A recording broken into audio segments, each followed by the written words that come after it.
Assalamualaikum warahmatullahi wabarakatuh. Alhamdulillah wassalatu wassalamu ala Rasulillah wa man tabi'ahu nasara walah. Amma ba'd. Subhanaka la ilma lana illa ma 'allamtana innaka antal alimul hakim. Rabbi shrah li sadri wa yassir li amri wahlul 'uqdatan min lisani yafqahu qawli. Wala haula wala quwwata illa billahil 'aliyyil 'azim. Allahumma ij'al jam'ana hadha jam'an marhuma wa tafarruqana min ba'dihi tafarruqan ma'suma. Allahumma zidna ilma warzuqna fahma. Amma ba'd. Ma'asyiral muslimin rahimakumullah. InsyaAllah pada kali ini Ustaz Rahim akan bersama-sama dengan ma'asyiral muslimin sekalian untuk meneliti satu daripada hadis Nabi SAW, yang mana dalam hadis ini sekaligus Nabi mengajarkan kepada kita untuk berdoa kepada Allah Subhanahu Wa Taala, terutama ketika kita menghadapi luka lara, kesedihan dan kerumitan di dalam kehidupan. Sebagai seorang manusia, kita memang tidak lari daripada menghadapi situasi-situasi yang rumit, situasi-situasi yang sedih. Maka ini di antara doa yang dianjurkan oleh Rasulullah SAW untuk kita baca agar kesedihan yang menimpa kita akan dihilangkan oleh Allah Subhanahu Wa Taala. Yang kedua, selain daripada doa ini adalah hadis ini mengajarkan kepada kita doa tentang menghilangkan kesedihan dan kekhawatiran. Dalam masa yang sama, doa ini juga adalah merupakan doa yang mengikatkan diri kita dengan Al-Quran. Doa yang kita minta kepada Allah Subhanahu Wa Taala agar Quran itu menjadi musim hujan yang menumbuhkan tanaman-tanaman, yang menumbuhkan bunga-bunga yang indah di dalam hati kita. Jadi doa ini ada dua, satu menghilangkan kesedihan, dia juga doa untuk kita berdoa supaya Allah menjadikan Quran itu sebagai musim bunga yang menumbuhkan, musim hujan yang menumbuhkan bunga-bunga yang indah di dalam hati kita.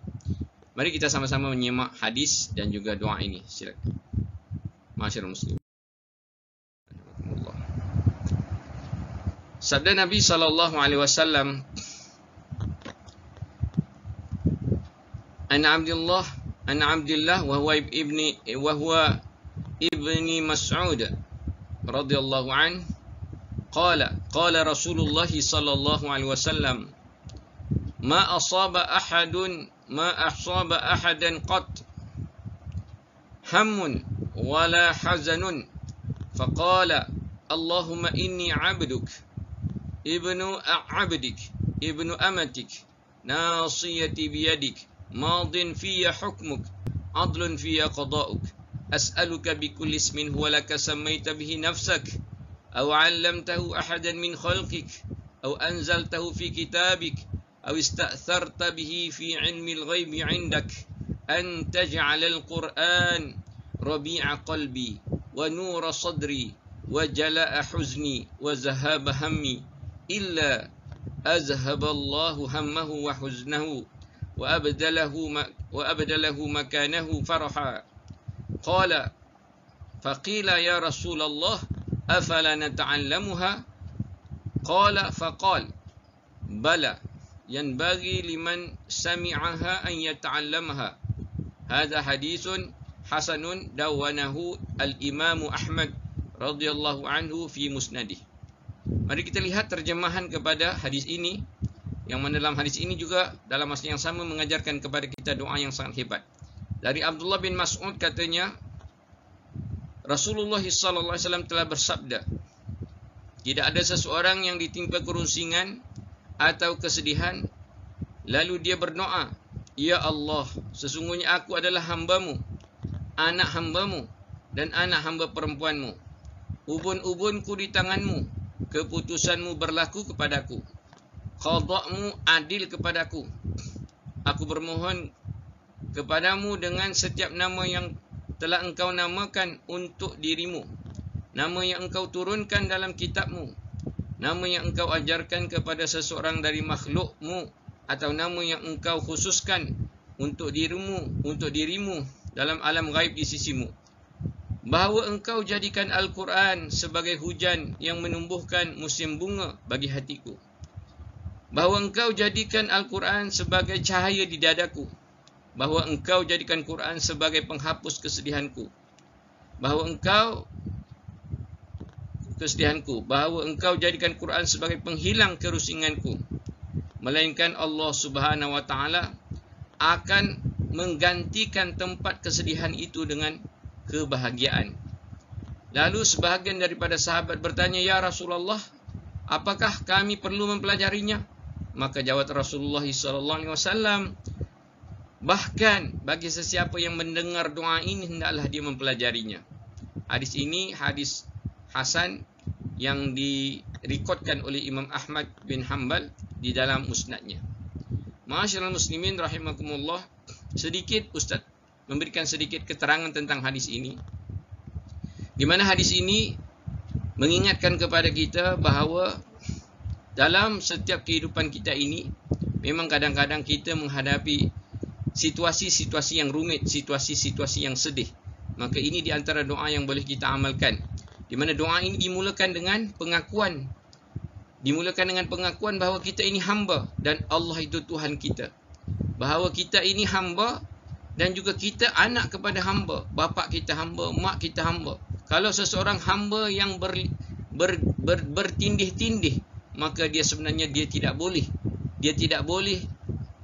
argue, dia tidak boleh membangkang apa yang diputuskan oleh Allah Subhanahu wa taala, kerana dia hamba, bapaknya hamba, maknya pun hamba. Maka sepatutnya dia tidak boleh membangkang apa yang diputuskan oleh Allah. Jadi kita lihat doa ini dimulakan dengan pengakuan bahawa kita hamba dan kita mengaku segala yang diputuskan oleh Allah Subhanahu wa taala itu adalah suatu yang adil kepada kita. Kemudian barulah kita minta dengan nama Allah yang Maha Agung, yang hanya Allah Ta'ala saja yang tahu.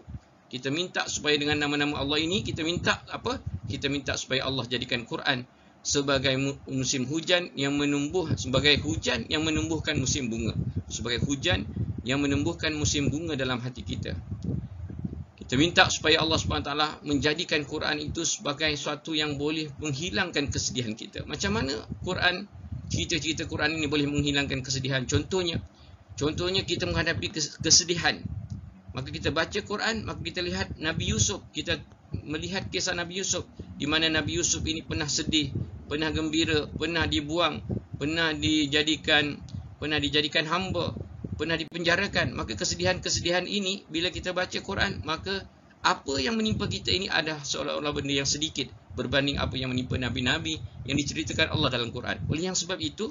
Oleh kerana itu, maka kita akan rasakan bahawa contoh-contoh Quran itu akan membuahkan semangat baru bagi diri kita, dan kita berjaya menghadapi kesedihan itu kerana nabi-nabi terkena diuji oleh Allah dengan ujian-ujian yang lebih hebat.